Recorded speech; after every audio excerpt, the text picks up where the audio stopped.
pleasure to have this opportunity to interview our vicar, Simon Heron, on Zoom. We thought it'd be a good chance to get to know him a bit and find out a little bit about him, how he ticks and so on. So for the next half hour or so, I'm going to be asking him some questions, some serious, some quite big, some less so, some decidedly silly. So we'll see what kind of answers we get out of him. So, Simon, welcome. Yes. Hello, thank you. Lovely to have you with us. I'm very much looking forward to this. It's going to be good. Excellent. Good. So, I guess the first place to start is to ask, how are you settling in and how are you and your family finding life in Cheltenham? I think we're settling in well. We've the house is mostly decorated. You can't tell from this angle. We're all safely in. We're working out where we live. This is a different part of the country from where we've lived before. So although we're kind of beginning to work out where in Cheltenham we are, working out where Cheltenham in itself has been a bit more of a struggle. So on our days off, we've been driving out a bit just to find out what's in the area. Yeah, no. So I think we're settling in. Good. So, what do you like to do? And are there things in Cheltenham that you'd like to find out more about or explore?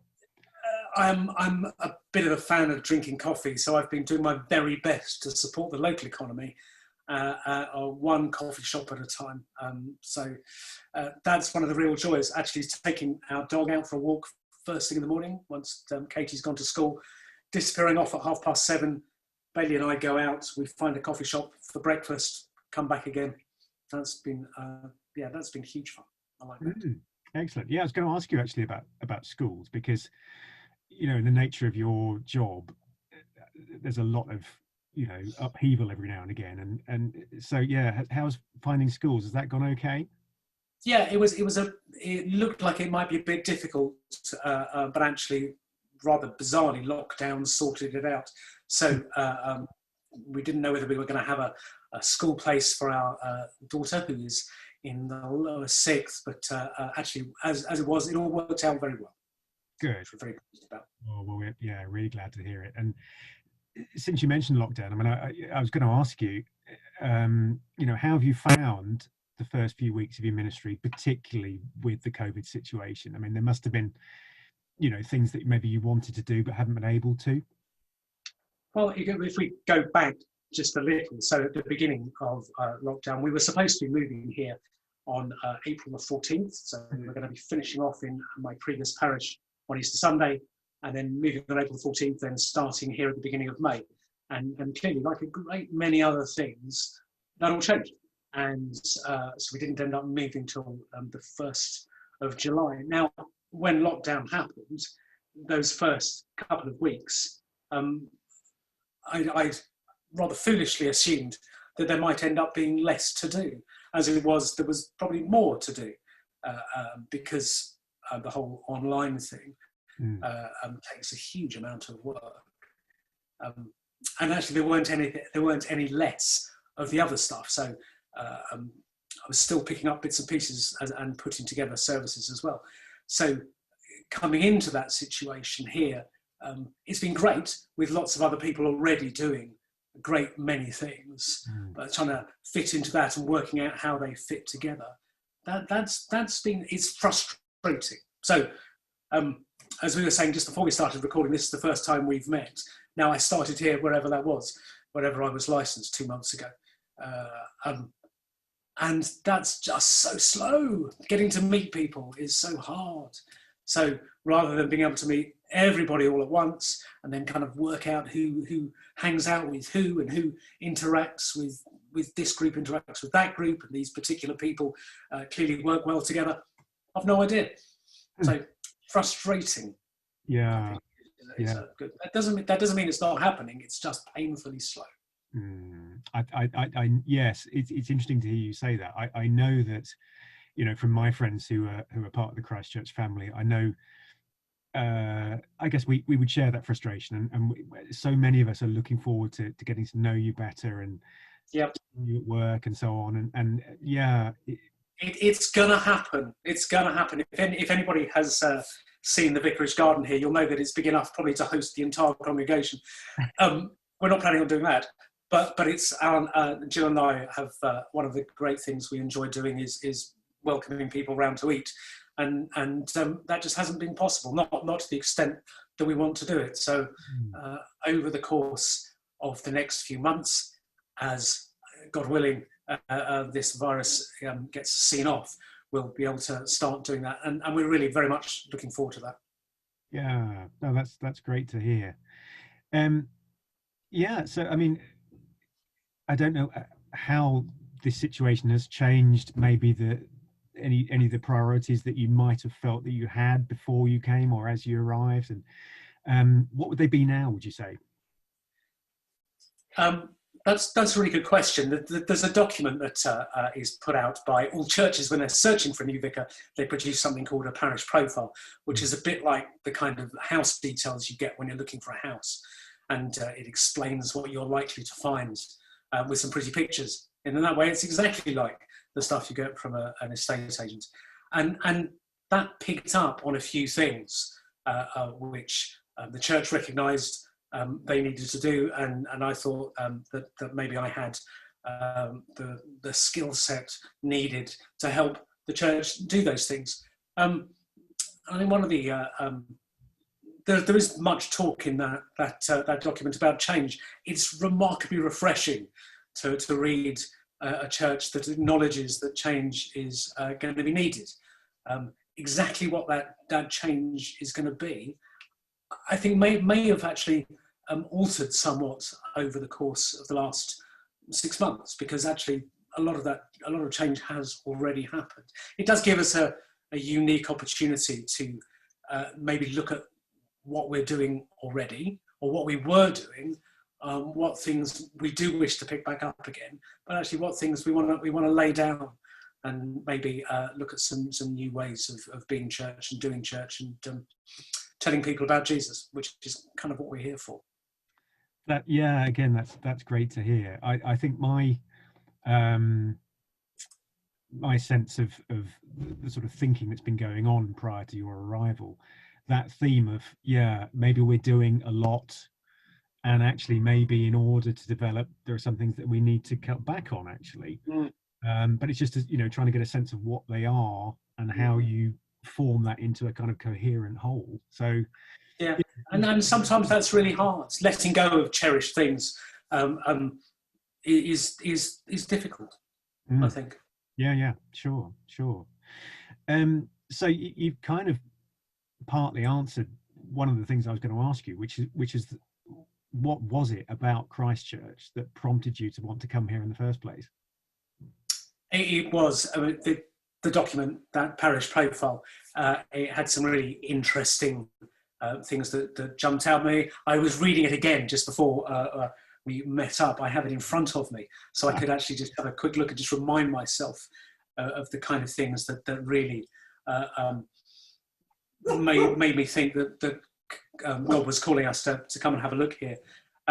One of the things that I'd written is Christchurch wanting to rediscover the sense of community outside times of formal worship, and I've scrawled over the top of that, live, love and laugh together.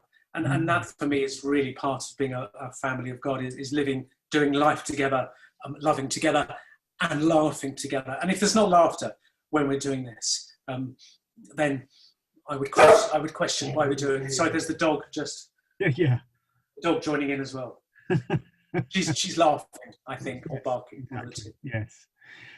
Well, so I mean, people who know me will tell you that with the laughter thing, you're absolutely pushing on an open door here. So that's really good to hear that too. Now, I guess because of the lockdown, there have been some.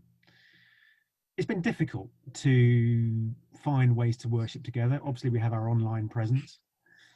What can you tell us about plans to get together face to face, and how do you see that developing? That again is a really good question. We were slightly on the back foot here when I arrived, insofar as there's a very successful, very an excellent online offering and other churches were rather ahead of us in terms of getting back into the building. We are back in every week for an 8 o'clock traditional communion service. And one of the reasons for starting with that is that it doesn't look that different going back in. That's a said service, so there's no music. It's a quieter service, which, because everybody wears masks, still is a quiet service. So actually, it's not that different. One of the things that I think we need to, we're going to have to face up to is that when we do go back in, and in terms of timing, it's not going to be that long. I mean, we were talking about that with a couple of others in the last few days. It's going to be different. And that's one of the things I think people are going to find really hard if they think we're going to go back in again in exactly the same way as it was before. That's going to be disappointing for people if they find that's not the case. But we had an excellent, very long Zoom discussion yesterday, just working out how we might do that. And I would expect, I don't want to put a date on it just in case it all goes horribly wrong and we find out that we've made some dreadful errors and we can't do it at all. I would expect to be back in within the next few weeks, he says. Not putting a date on it, but soon. And for me, it can't come soon enough. But I want to do it safely. Sure. Yeah, and I guess within that, what do you think about our ministry for the children? Is there anything in particular that we can do for them specifically in the meantime? There's kind of two questions there. There's two things. Firstly, children have been at the heart of my ministry in the last 11 years. Absolutely central, because they are the church of the future, as well as being the church of the present. Those of us who are older are the church of the present, but we're at some point going to disappear off into the sunset, whereas the children are the church now and the church of the future. They've got a much bigger part to play. And they have actually, having the noise of children in a service is something that I kind of encourage, just because I like to know they're there. But in terms of what we do with kids now, faith at home is really important. There are loads of really good resources for doing things at home. Things like prayer spaces, which is, my wife Jill is very involved with something called prayer spaces at school, prayer spaces in schools, which is a way of children thinking about spirituality and faith. And they've been doing something called prayer spaces at home, which is just a kind of, look it up on Google, you can find it. It's the same kind of thing. It's a way of encouraging spirituality in the home. And if we look back to our Jewish forebears, faith starts in the home. That's where it is. We don't just, or we shouldn't just come to church on a Sunday to do God and then kind of leave him there and disappear home, only to hope that he's still there when we turn up again next week. It should be part of the way we live, the way we are as families. So there's some really good resources there. And when we go back in again, I mean, the first thing we said was that our gathering together will be all age. And that doesn't mean it's dumbed down. That doesn't mean it's child-centric. It just means that it is all age. So all ages can access and be parts of that worshipping community Sunday by Sunday. Fantastic. I'm sure, the parents among us, which is, I suppose in some sense is most of us, will be encouraged to hear that. And as you said, we haven't met before, but I have a daughter, Evie, who's 10. Yep. She's explorer age at the moment, and she said a few times actually that she really wants to come back to church, and she really wants to see the family again. Yes. So I can't tell you how much that bit I particularly miss. I was going into schools to take collective worship, which is, for those that have grown up 20 years ago, that's what they call assemblies these days, collective worship. I was taking at least probably 2 collective worships a week in different schools, and that pays dividends, not just in terms of seeing families on Sundays, but in terms of kids wanting to talk about faith. And I'm missing it, so because I can't currently go into schools, so which is a shame. So, yeah, very much. I'm really looking forward to meeting them. I have had an opportunity to meet some of the children. For those children at Christchurch who've been moving up. So, for instance, when Evie moves from Explorers to Pathfinders, Christchurch has a history of giving each child a gift, a book of some sort as they move up.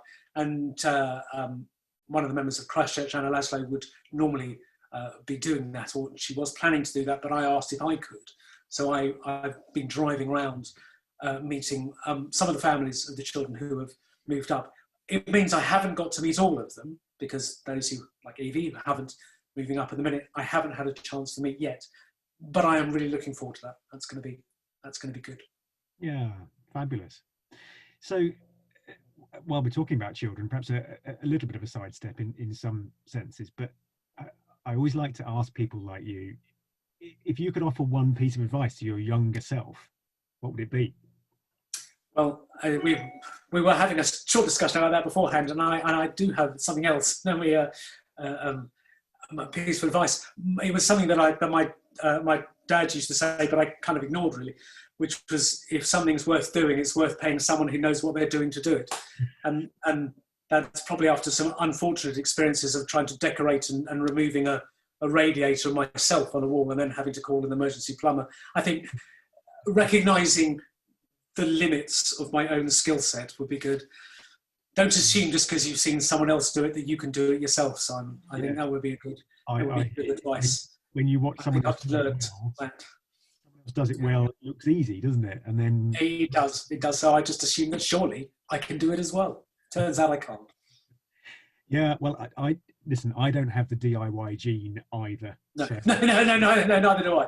No. There's been some. They've taken the shelves out in here in the study, and I was thinking to myself, you know what? I think I could do that.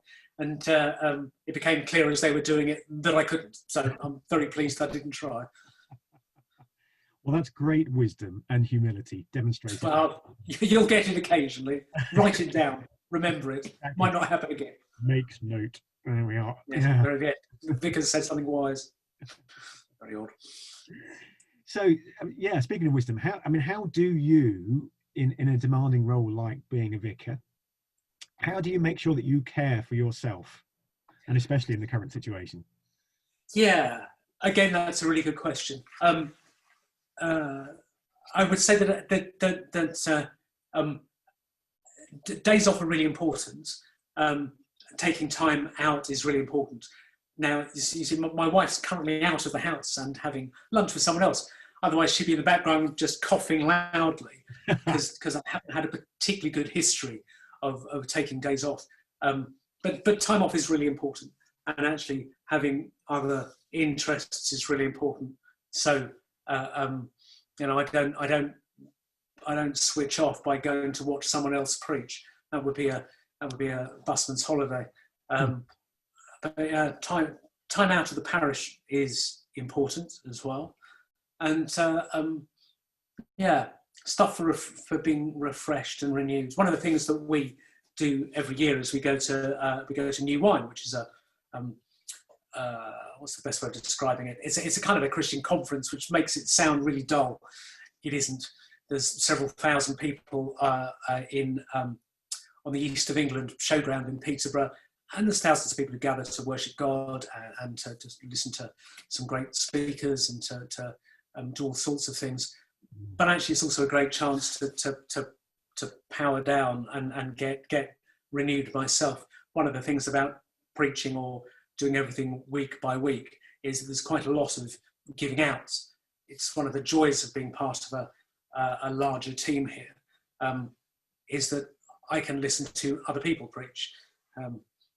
Even though I don't normally get tired of the sound of my own voice, I have somewhat got tired of the sound of my own voice, having recorded rather a lot of sermons recently. So hearing others is important as well. So in terms of taking care of yourself, it's really important. So actually having a dog, which we've only had a dog since April last year, has been extraordinary. I haven't, because she has to go out for a walk, so we have to take her out. So I take her out, and there's an hour twice a day.